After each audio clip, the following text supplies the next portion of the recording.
Halo semuanya, bertemu lagi dengan saya di Yeni Traveling, channel yang selalu memberikan informasi-informasi wisata menarik yang pantas kamu kunjungi. Saksi proklamasi Indonesia bukan hanya pada para pemuda dan para pejuang serta pahlawan, tetapi juga pada tempat-tempat yang mendukung proklamasi tersebut terjadi.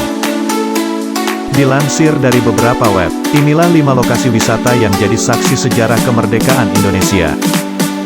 Tapi seperti biasa, sebelum mulai jangan lupa like, subscribe dan aktifkan notifikasi loncengnya agar tidak ketinggalan video menarik selanjutnya. Yang pertama, Gedung Joang 45. Tempat ini pertama disebut karena di lokasi ini menjadi tempat berkumpulnya para pemuda pergerakan Indonesia. Bangunan yang sempat bernama Gedung Menteng 31 menjadi kawah candra di muka bagi pemikiran-pemikiran para pemuda untuk meraih kemerdekaan Indonesia. Gedung tersebut saat ini telah menjadi museum yang menghimpun ribuan koleksi, berupa lukisan, dokumen, patung, dan juga dilengkapi perpustakaan, ruang pameran, dan ruangan khusus untuk anak-anak. Museum Joang 45 selalu buka mulai dari jam 9 pagi hingga jam 3 sore. Harga tiket masuknya sekitar Rp2.000 untuk anak-anak, Rp3.000 untuk mahasiswa dan Rp5.000 untuk orang dewasa. Yang kedua, Rumah Rengas Dengklok. Rumah Jiao Kiesiong dikenal dengan Rumah Rengas Dengklok.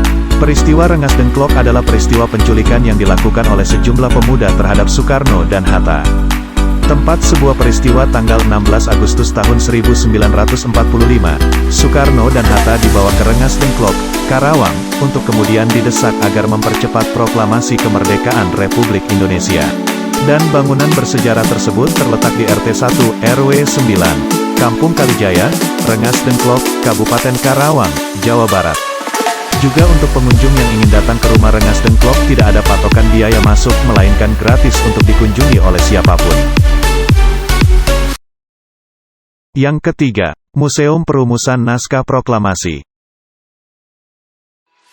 Bangunan ini awalnya kediaman Laksamana Maeda. Pada tanggal 16 Agustus tahun 1945, dan Tadashi Maeda mempersilakan rumahnya menjadi tempat disusunnya perumusan naskah proklamasi kemerdekaan Indonesia. Bung Karno dan Hatta, Ahmad Subarjo, dan Sayuti Melik merancang naskah proklamasi. Sayuti Melik merupakan juru ketik naskah tersebut.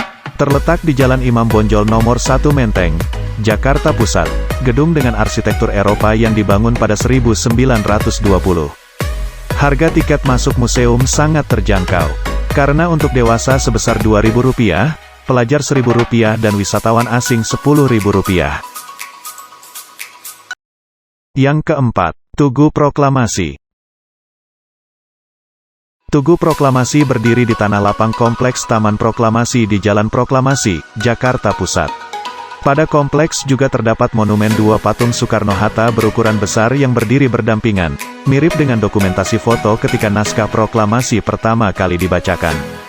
Di tempat inilah naskah proklamasi kemerdekaan RI dibacakan untuk pertama kalinya oleh Soekarno. Pengunjung dapat mengakses lokasi wisata sejarah Tugu Proklamasi secara gratis dan hanya perlu mengeluarkan dana transportasi sampai di sana. Yang terakhir, Rumah Pengasingan Soekarno di Ende. Tempat lain yang bisa dijadikan referensi untuk wisata sejarah adalah Rumah Pengasingan Soekarno di Ende Flores. Soekarno diasingkan ke Ende Flores selama 4 tahun 9 bulan sejak tahun-tahun 1934 sampai tahun 1938.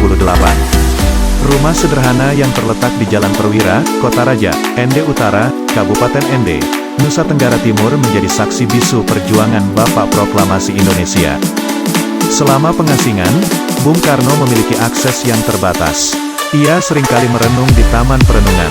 Disinilah, ilham kelima butir Pancasila muncul. Untuk harga tiket lumayan terjangkau, pengunjung cukup membayar Rp3.000 agar bisa memasuki Rumah Pengasingan Soekarno di Ende.